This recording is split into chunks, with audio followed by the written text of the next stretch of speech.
ये पार्टी कोई सत्ता प्राप्ति के लिए नहीं बनी, आप सब भी जानते हैं।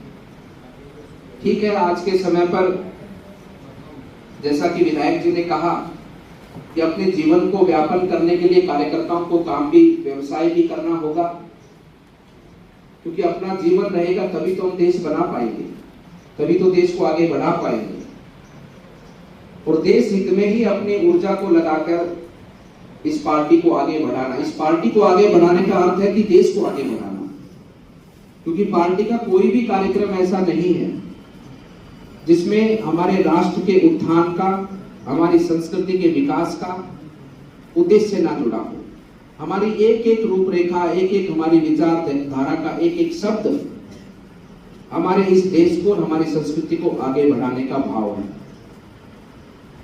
और मेरा मानना है कि जिस प्रकार से आजादी से पूर्व में जिन लोगों ने हमारे देश की स्वतंत्रता के लिए काम किया, उन्होंने हमको सबको आजादी अपने प्राणों के न्यौछावर करके हमको आजादी दी। और मेरा मानना है कि आजाद भारत के बाद में, राष्ट्र के स्वतंत्र होने के बाद में, हम कार्यकर्ताओं की भी वही भावना होनी चाहिए जो भारतीय जनता पार्टी के कार्यकर्ता हैं। हमारी भावना भी उन जैसी ही है। उन्होंने देश को स्वतंत्र कराने के लिए अपने प्राणों का न्यौछावर किया, और हमारी पार्टी का कार्यकर्ता अपनी आज प्राणों को न्यौछावर करने की आवश्यकता नहीं। आज तो केवल और केवल हमें दिन में 24 घंटे में आप जितना चाहे समय अपने परिवार को दे, अपने व्यवसाय को दे, केवल 24 घंटे में 1 घंटा समय पार्टी को ले देंगे तो वो बहुत बड़ा देश के आगे बढ़ाने में सहयोग प्रदान करेगा। केवल 1 घंटा।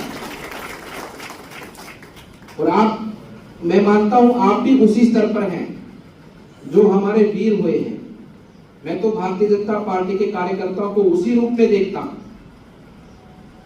क्योंकि हमारा भाव है कि हमारा जो देश स्वतंत्र हुआ, उन लोगों ने जो हमारे लिए अपने प्राणों को त्यागा, अपने प्राणों को न्यौछावर किया, आज हमारा धर्म बनता है कि उनके सपनों को पूरा हमारा एक पार्टी संगठन का कार्यकर्ता मिलकर करे। छत्रपति शिवाजी हुए, महाराणा प्रताप हुए, अनेकों ऐसे राजा महाराजा हुए जिन्होंने संघर्ष किया देश के लिए, देश के सम्मान के लिए, देश की रक्षा सुरक्षा के लिए अपने आप के प्राणों को न्यौछावर किया।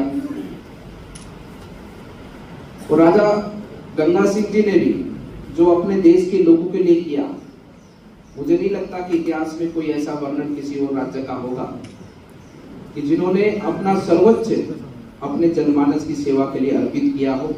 और उस समय पर हरि के पतन से नहर लेकर आए, और वो नहर यहाँ तक पानी पिलाने का जो काम हुआ, तो आज भी उस विषय के बारे में लोग चर्चा करते हैं। राजा गंगा सिंह जी ने एक भी पैसा ब्रिटिश सरकार से नहीं लिया।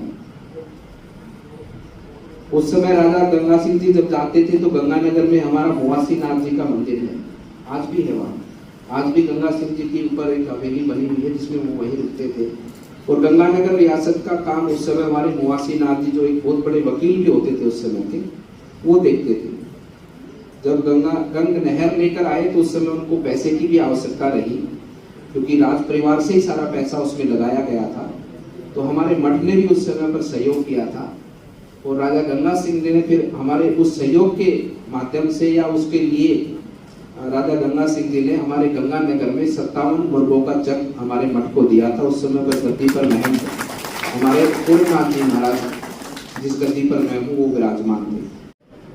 हमारे पूर्व विधायक रहे कई बार से डूंगरगढ़ से श्री कृष्णाराम नाई जी को भी हमें श्रद्धांजलि अर्पित करता हूँ कि उन्होंने पूरा जीवन पार्टी के लिए समर्पित किया, और एक लंबी आयु के बाद में उनका देवलोक प्रस्थान हुआ है। ऐसे कार्यकर्ताओं को हम सब लोग अपनी विनम्र श्रद्धांजलि अर्पित करें, और निश्चित रूप से वो कार्यकर्ता भगवान के श्री चरणों में उनको स्थान मिलेगा ही मिलेगा, क्योंकि उन्होंने जीवन में समाज और देश के लिए ही अपना जीवन